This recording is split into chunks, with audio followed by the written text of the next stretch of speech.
कि सिद्ध गुरु से उसकी पूर्ण शिक्षा प्राप्त करनी आवश्यक है। उसके लिए प्राणी को चाहिए कि बहुत विनम्र होकर गुरु से बार बार प्रार्थना करे, तो गुरु प्रसन्न होकर उसे इन सब का ज्ञान प्रदान करेंगे। गुरु के मार्गदर्शन के बिना उस पथ पर चलने में बहुत खतरा हो सकता है। हे मधुसूदन, भाई बहनों, सभी संत महात्माओं को दास का प्यार भरा धन्यवाद। आज इस विषय पर हम चर्चा करेंगे कि क्या हमें इस प्रभु परमात्मा का ज्ञान लेने के बाद, इस ब्रह्म ज्ञान को जानने के बाद, क्या इसका भेद खोलना चाहिए या नहीं खोलना चाहिए बिना गुरु की आज्ञा के। तो ऐसी ही बातों पे हम चर्चा करेंगे। उससे पहले दास बताना चाहता है, एक हमारे मित्र हैं जिन्होंने बताया कि एक उनके मिलने वाले थे जिन्होंने ब्रह्म ज्ञान लिया, और ब्रह्म ज्ञान लेने के बाद इसकी चर्चा करना शुरू किया। यहाँ तक तो सब ठीक था, इसके बारे में बताया, ये भी ठीक था, लेकिन उन्होंने इसका भेद खोलना आरंभ कर दिया, जिसके फलस्वरूप उनको कुछ परिणाम भोगने पड़े। उसकी चर्चा दास इस वीडियो में कुछ देर बाद करेगा। सबसे पहले हम इस बात की जानकारी करते हैं कि क्या हमें इस प्रकार का कार्य करना चाहिए या नहीं करना चाहिए। जैसे कि हमें प्रभु ने कृपा करके इस परमात्मा का ज्ञान कराया, ब्रह्म ज्ञान दिया, हमें इसकी लगता कराई। लगता होते ही हमें सेवा, सुमिरन, सत्संग प्राप्त हुआ, और प्राप्त होने के बाद हमारे जीवन में सुख आने शुरू हो गए। तो हमें सबसे का भला मांगते हुए, सबके बारे में अच्छा सोचते हुए इसकी चर्चा और इसकी जानकारी सब तक पहुंचानी है।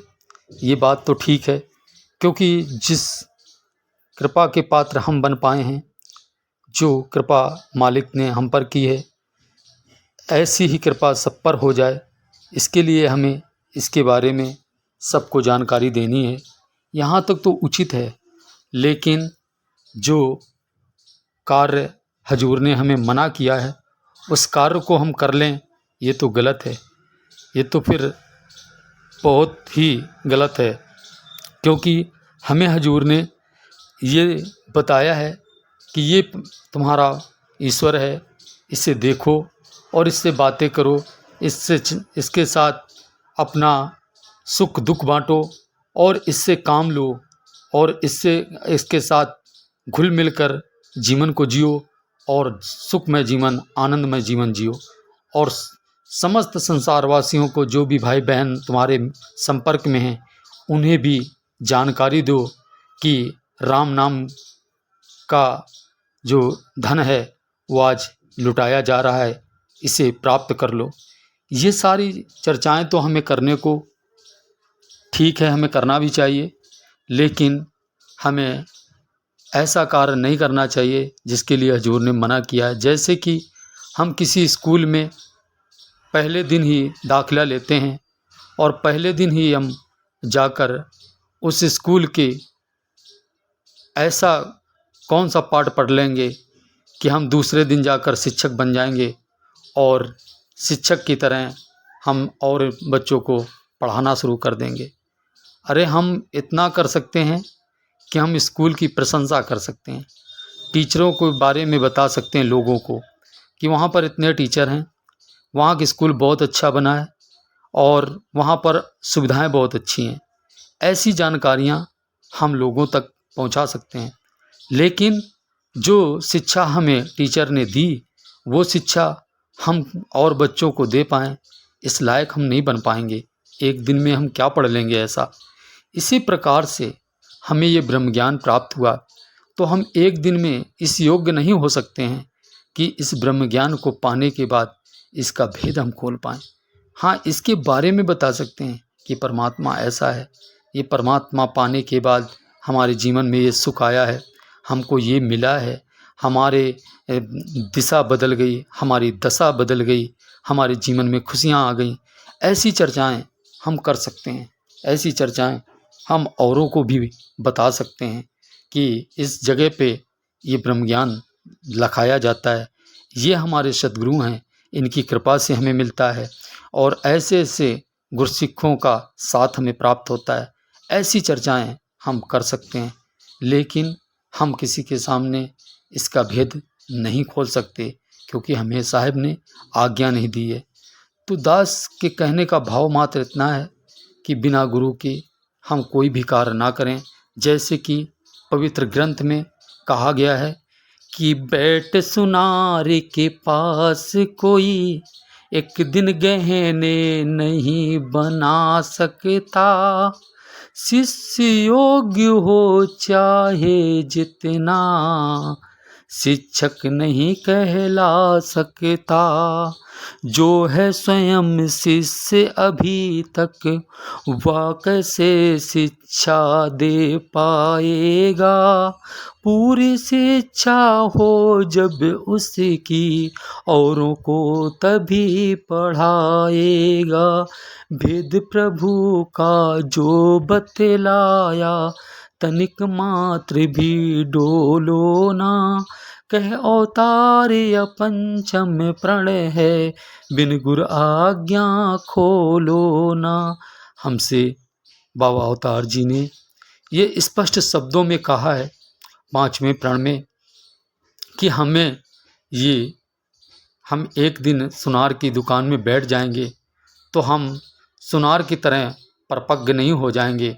हम उतने खूबसूरत गहने नहीं बना सकते जितने की सुनार बना लेता है। तो हम अभी शिष्य ही हैं, शिक्षक नहीं बन पाए। इसी प्रकार शिष्य कितना भी योग्य हो जाए, लेकिन शिक्षक नहीं कहला सकता, जैसे दास ने पहले भी बताया। और पूरी शिक्षा हो जब उसकी, औरों को तभी पढ़ाएगा। भेद प्रभु का जो बतलाया, तनिक मात्र भी डोलो ना, कि इस बात से न डुलायमान हो कि ये प्रभु नहीं है, ये प्रभु है, ये सत्य है, ये सही है, लेकिन इसका भेद सबके सामने नहीं खोलना है, क्योंकि ये भेद खोलने के लिए गुरु से आज्ञा लेनी होती है। और जब हमें गुरु आज्ञा देगा तभी हम इसका भेद खोल सकते हैं। इसी प्रकार उन महात्मा ने यही गलती कर दी और ये भेद खोल दिया। और जब भेद खोल दिया तो उनकी कुछ स्थिति ये हो गई कि वो अपनी सुध बुध खो बैठे और उनका हाल बहुत बुरा हो गया। दास तो वो हाल आप तक बताना भी नहीं चाहता है, क्योंकि दास बस इतना बताएगा कि उनकी बड़ी स्थिति बहुत ख़राब हो गई। तो दास आप सुनेंगे तो भयभीत हो जाएंगे। दास के कहने का भाव इतना है कि कोई भी भाई बहन संत महात्मा इस बात को मजाक ना समझकर मजाक में मत लेना और किसी प्रकार की ऐसी भूल ना कर बैठना कि हम अपने गुरु के आज्ञा की अवहेलना करते हुए हम इस भेद को किसी के समक्ष खोल दें। इसका मालिक जो है, जो इस भेद को खोलने के योग्य है, उस तक हम लोगों को पहुंचाएं और अपना जो है हम सेवा भाव कमाएं और सेवा कमाते हुए सभी का भला करें। लेकिन हम किसी को खुद स्वयं शिक्षक बनकर इसका भेद ना खोलें। ऐसा हमारा ध्यान हर पल बना रहे और हम हमेशा अपने गुरु के बताए रास्तों पे चलते रहें। ऐसी मांग हमेशा हम अपने लिए और सभी के लिए मांगते हैं कि हजूर बाबा जी आप कृपा करो, सभी संत महात्माओं का भला करो। कहते हैं जैसे संत महात्मा कि सुख सारी दुनिया के पादो मेरी झोली बिच, फिर भी मिलाए रखियो संता दी टोली बिच। सबका भला करो भगवान, सबका शब विधि हो कल्याण। इस प्रभु परमात्मा का भेद खोलना आरंभ कर दिया, जिसके फलस्वरूप उनको कई परिणाम भोगने पड़े और उसका अंजाम कुछ इतना बुरा रहा कि दास आप तक ये बात बताने में भी दास को भय लग रहा है। तो दास के कहने का भाव मात्र इतना है कि जो गलती उन महात्मा ने की वो गलती हम में से और कोई ना कर बैठे, इसलिए दास ने ये वीडियो के माध्यम से जानकारी दी है। तो दास बस यही चाहता है कि हम सब इस प्रभु परमात्मा की चर्चा करें, इसका यशोगान करें, इसकी प्रशंसा करें और हम आनंद लें, सारे सुख उठाएं, हमारे जीवन में सारी खुशियां आएं।